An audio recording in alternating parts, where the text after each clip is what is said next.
Femme trapéziste ou trapéziste femme, Danielle Lepires est la touche féminine du spectacle Cayassine créé par la troupe des Arceaux. Dans ce monde d'hommes volants, elle danse avec son âme chevillée au corps et partage avec le spectateur une émotion et une poésie lyrique. Pourtant, rien ne l'a prédestinée à l'aérien. Son premier rapport au monde fut celui de la terre et de la ferme familiale sur une côte bretonne. Foin des champs et des labours, elle vole de cours de théâtre en imitation, d'école du cirque en rencontre sur des gradins. Il y a du talent dans l'air. Contre vent, fumiers et marées, c'est le grand saut périlleux dans l'intermittence du spectacle, le triple salto des chapiteaux. Portrait croisé d'une céleste danseuse où le souffle de volonté, de ténacité et du merveilleux se mêle avec la légèreté et le rire du cirque.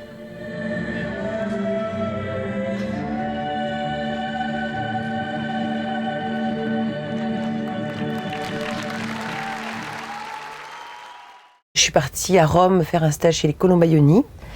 Et là, on a fait beaucoup de travail sur l'absurdité, comme disait Carlo Colombaioni, c'était assez drôle. Et il y avait du fil, un peu d'acrobatie, des cascades de clowns, tout ça, donc ça c'était aussi vachement intéressant. Je reviens à Rennes, on continue à travailler et je vois une affiche ouverture du Centre national des arts du cirque à Chalon-sur-Marne. Et donc j'ai passé la présélection, ça c'était en 85. Ils m'ont dit c'est un gabarit de porteuse. Ah bon, oui, j'avais déjà une carrure de paysanne. Donc j'ai été prise et puis donc je suis partie 4 ans à Chalon. Le problème de l'art du cirque, vous savez, nous on n'était pas ici, on n'est pas préparé du tout pour ce mot cirque. Vous voyez, on voit ça, le cirque arrivé avec la caravane, le machin, et puis ça bouge tout le temps. Bon, c'est les gens du cirque qu'on appelle ça, quoi. Alors bon, mais moi ça me dérangeait pas beaucoup, si vous voulez, quoi. Mais j'étais quand même inquiet de savoir où elle mettait les pieds, quoi, par rapport à ses études, quoi. Bon. Ça n'a pas été la grande joie du tout. J'ai dit voilà, je suis prise au Centre national des arts du cirque. Ça a été ah bon. Elle a été très forte parce que même malgré notre opposition, elle a tenu tête, elle a eu raison, parce que finalement elle est partie vers son destin, c'est sa vie à elle, pas la nôtre. Et je trouve qu'elle a eu raison. Pour moi, c'est le bonheur de voir mes enfants heureux. Quand je la voyais en spectacle, au début, j'avais peur. J'avais peur, malgré qu'elle m'a tellement rassurée, me disant, tu sais, maman, je tiens ma vie et n'aie pas peur, voilà. Et puis, maintenant, c'est beaucoup d'émotions. À la voir faire tout ce qu'elle fait, là, je suis comment dire, je suis fière d'elle. Parce que c'est quand même extraordinaire ce qu'elle fait. Elle qui n'est pas, c'est pas une enfant qui est née, en somme, dans ce milieu-là, et elle a eu beaucoup travaillé pour en arriver là, ça c'est sûr.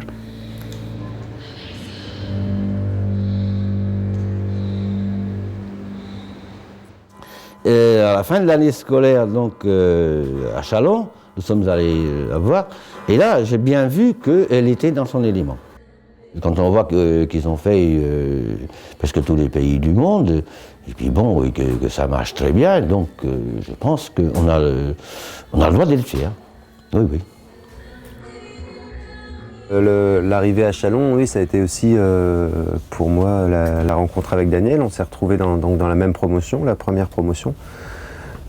C'était d'abord une grande amitié, quoi, une bonne connivence ensemble, une belle rencontre et un début de travail puisqu'on était dans la même promotion. Donc on avait beaucoup d'ateliers ensemble.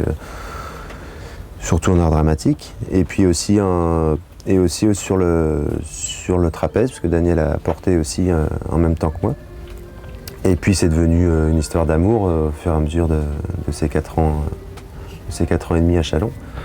Je trouve qu'elle a amené une simplicité sur un trapèze qui est très, très touchant et qui donne beaucoup d'émotions. C'est pas forcément de la technique. Au contraire, je trouve qu'elle n'a pas fait des sauts périlleux dans tous les sens sur son trapèze, mais elle a beaucoup apporté au niveau de la sensibilité sur un trapèze et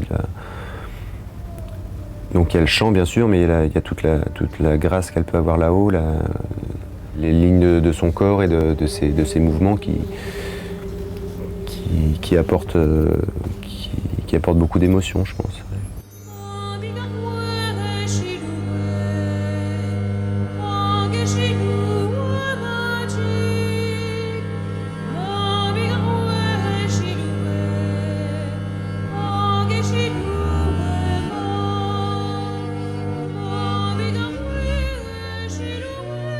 D'abord une très belle histoire d'amitié et sur la fin, donc sur la dernière année, je pense que c'est là que ça a commencé. On s'est dit qu'on était bien ensemble et puis qu'on avait envie qu'on s'aimait et puis que voilà quoi. Travailler avec Christophe c'est vachement bien parce que déjà on est dans la même équipe, c'est facile, on part ensemble en tournée, avec Louison on était tous les trois quoi, donc c'était super quand même. Et puis on aime bien travailler ensemble.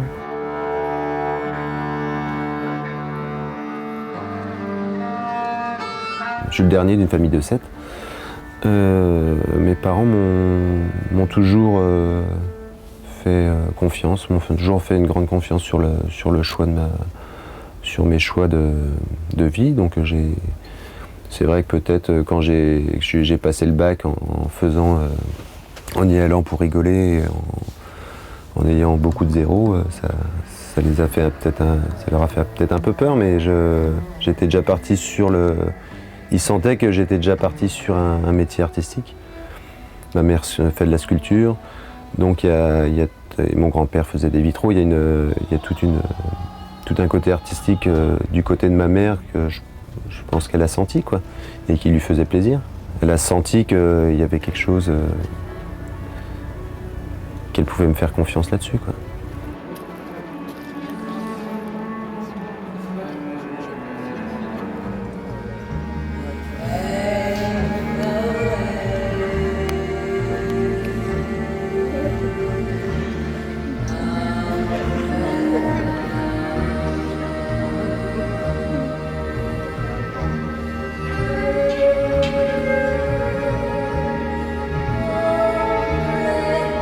On a voulu monter Cayassine, on cherchait quelqu'un qui ait un regard un peu neuf. Et en fait, moi, quand j'ai parlé de Hervé, j'ai dit voilà, moi je connais quelqu'un, c'est le cirque, ça l'interpelle, ça lui ferait peut-être plaisir de bosser avec nous. Et donc tout le monde a dit ok, bah, amène ton copain, et il est venu. Et la rencontre a été tout de suite simple. Donc quand Hervé est venu bosser avec nous, on a fait un travail collectif en fait avec lui, c'est-à-dire que c'était pas Hervé Lelardou qui faisait de la mise en scène, hein, c'était nous tous, tout le monde des arceaux et lui. Mais il a été très efficace au niveau de c'était un collecteur d'idées, il nous a fait vachement avancer efficacement dans le travail, sur la création. Et il avait un regard tellement naïf, tellement neuf sur ce monde-là, que c'était des images par exemple qu'on pouvait perdre. On disait mais attends, mettre cette image-là, il dit oui mais c'est tellement simple que il a trouvé la simplicité de l'image, la simplicité du trapèze, du mot trapèze. Et on lui a fait confiance là-dessus quoi. Donc Danielle était étudiante à Rennes et moi je montais des spectacles de rue. Et dans ces spectacles, il y avait des comédiens professionnels et puis des jeunes, des étudiants qui participaient à ces spectacles-là. Donc en fait, c'est comme ça que Daniel a été embarqué dans un spectacle particulier que j'avais monté, qui s'appelait Souvenirs aux fenêtres. Et elle y jouait le rôle d'un personnage beaucoup plus âgé qu'elle, en fait, d'une vieille femme même, et puis d'un prof de chant, qui était un personnage assez haut en couleur. Ouais.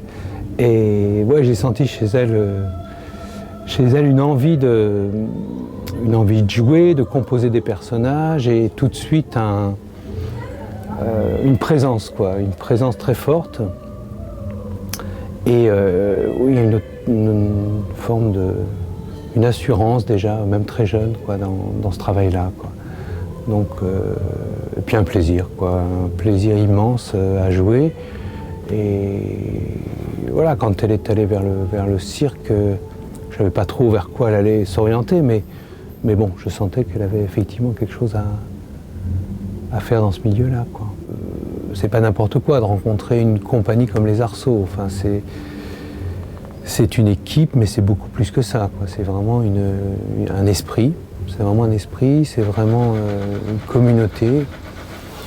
Et quand on est amené à rencontrer et à participer à un travail, donc venant de l'extérieur avec une équipe comme ça, c'est évident qu'il faut réussir à acquérir la confiance de chacun. Et c'est une rencontre avec en fait beaucoup d'individualité et un esprit commun.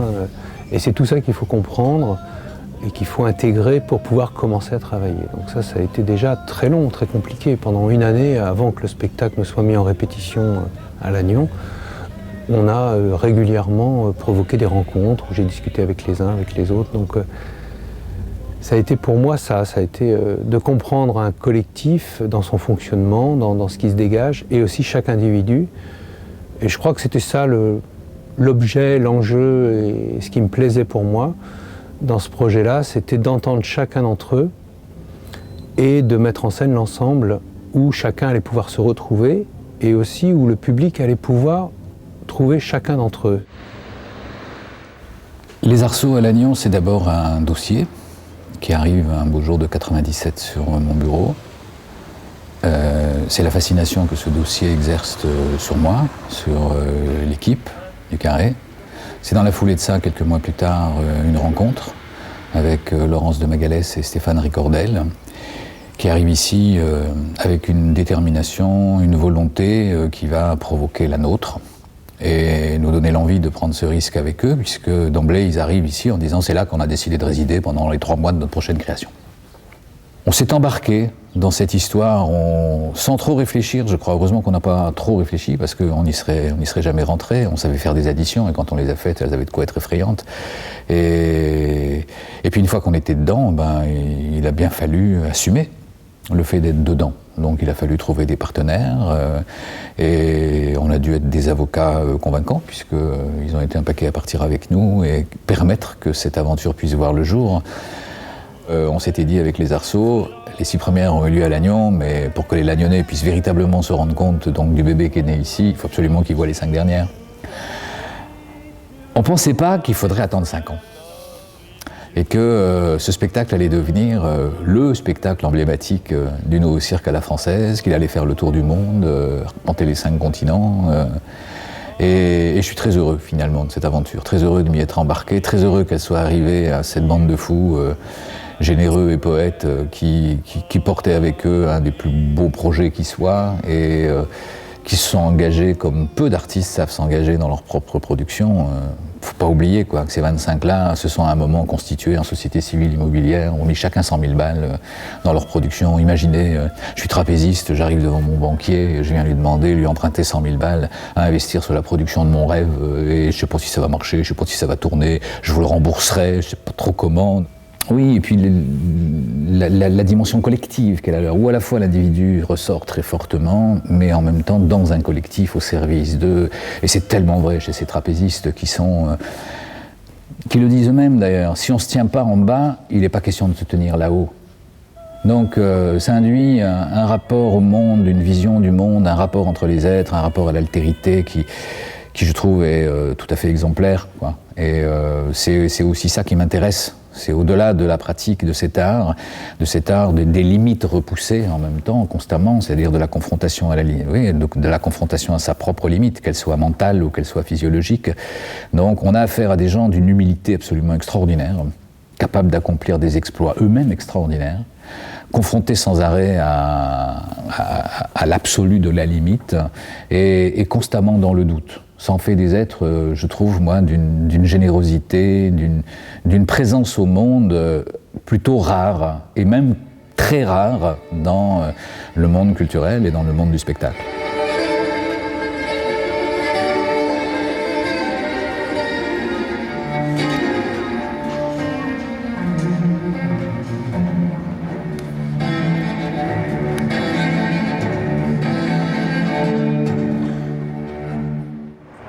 Ce que j'aime transmettre au public, c'est la beauté, l'esthétisme, le plaisir d'être là-haut, de jouer ensemble avec les collègues, et pouvoir faire passer des émotions diverses. Rien qu'un ballon, s'il est bien fait, c'est beau. Donc mon travail, il est basé vraiment là-dessus. Chaque moment est important. Il faut que tout soit beau, que tout soit vraiment complet. Donc bon, il y a aussi la recherche de personnages.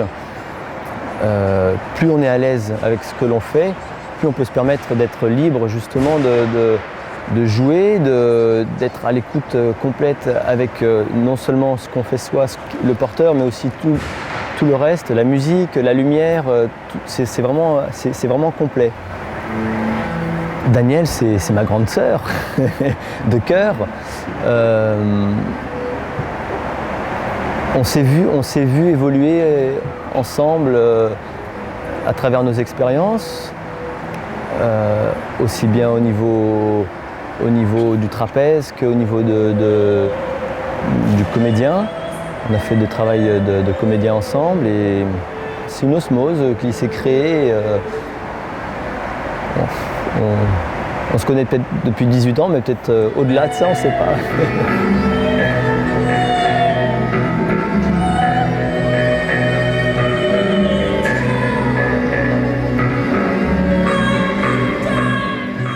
Le spectacle a été créé avec que Danielle, parce qu'au départ il n'y avait qu'une seule femme. Et moi je suis arrivée quand Danielle a voulu avoir un deuxième enfant. Je trouve que le spectacle a été monté dans une façon qu'on est obligé de sortir les côtés féminins, parce qu'on fait on a des moments très doux et très lents dans le spectacle. Et je pense que pour ce spectacle, c'était la seule moyen en fait d'avoir une place assez importante en fait. C'est une femme très positive, très généreuse. Et puis elle a une façon d'aimer vivre que j'adore.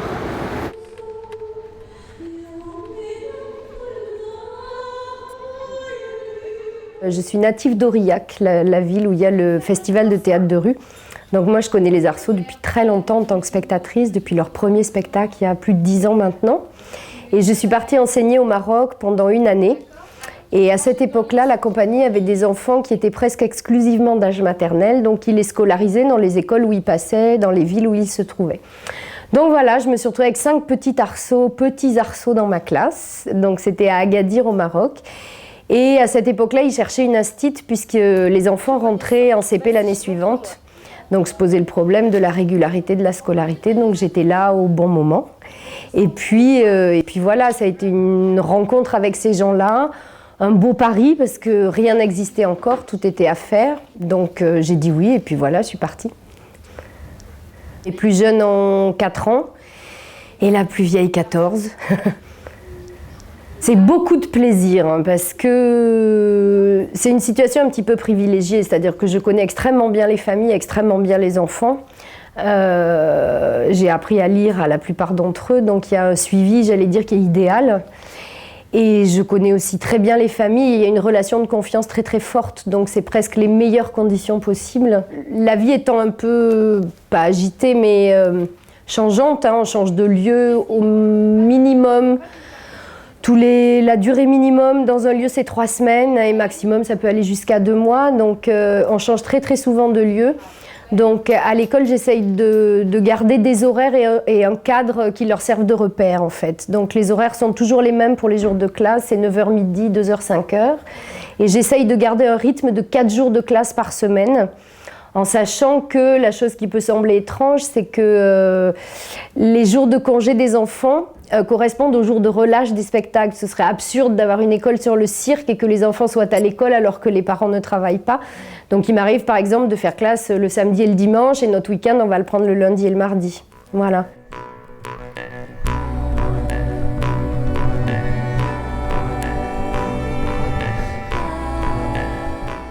la population lagnonnaise a pu profiter de ce spectacle à la fois original et merveilleux. Et nous avons eu la chance d'avoir et les premières représentations et les dernières. Donc nous avons vu l'évolution de ce spectacle. Il est vrai que le fait que les arceaux ont tourné dans le monde entier et sur plusieurs continents a permis de faire connaître la ville de Lannion presque jusqu'aux antipodes.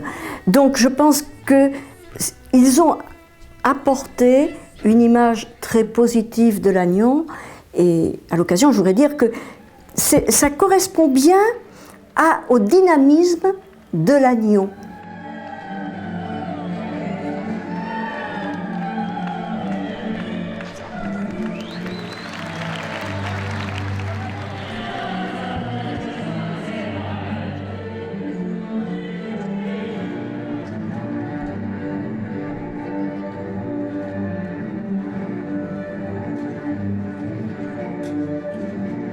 C'est un véritable hymne à la vie. Je crois que lorsque l'on voit ces corps en apesanteur, en suspension, eh bien je crois qu'une certaine grâce envahit notre regard, et je crois que nous sommes portés dans une sorte d'au-delà. Je crois qu'en plus la musique donne, avec à la fois les cordes du violoncelle, eh bien une sorte presque de vibration, je dirais. Dans notre corps, on sent que vraiment tout cela va au bout de nous-mêmes.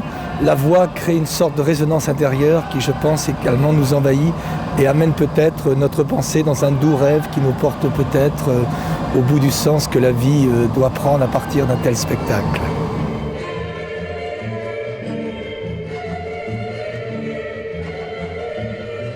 Mes plus beaux souvenirs, déjà dans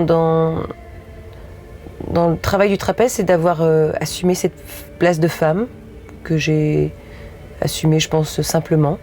Et puis d'autres moments aussi où on a joué, ça c'était en Amérique du Sud, on a joué en extérieur et des beaux échanges avec des gens du Brésil, des gens qui vivaient sous des cartons.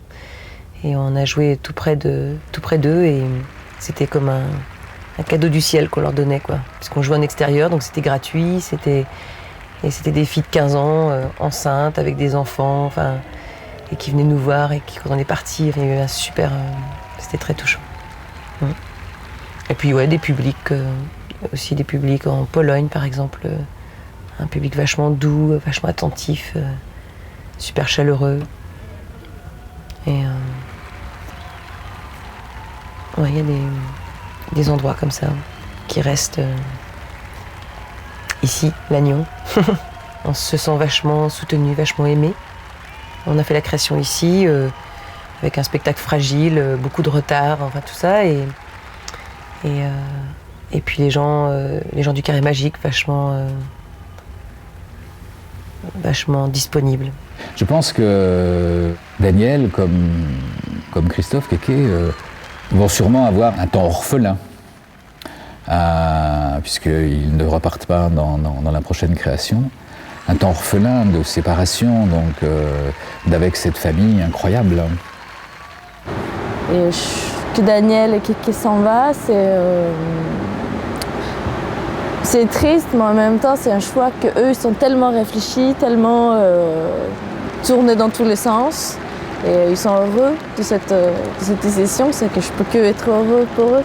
C'est la fin de Cayassine et pour nous, Daniel et moi, de ce travail avec les arceaux. On part parce que, parce qu'on a envie de faire un peu notre chemin à nous deux. Notre décision d'arrêter, elle est sereine et positive. Voilà, c'est comme ça qu'on le voit, qu'on le vit aussi.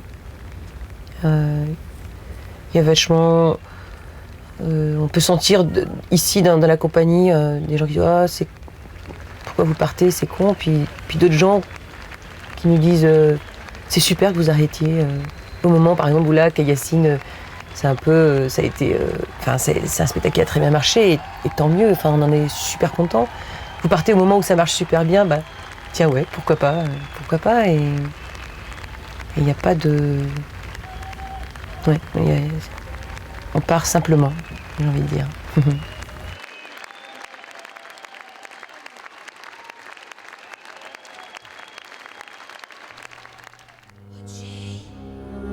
Il y a une vie avant les arceaux et une vie après, déclare Daniel. Aujourd'hui, les caravanes de la famille Le Pires sont installées en Bretagne, tout près de la mer. Le temps s'égrène entre stages d'aériens, nouvelles recherches au sol et des concerts de musique qui s'ouvrent déjà sur de belles et nouvelles rencontres.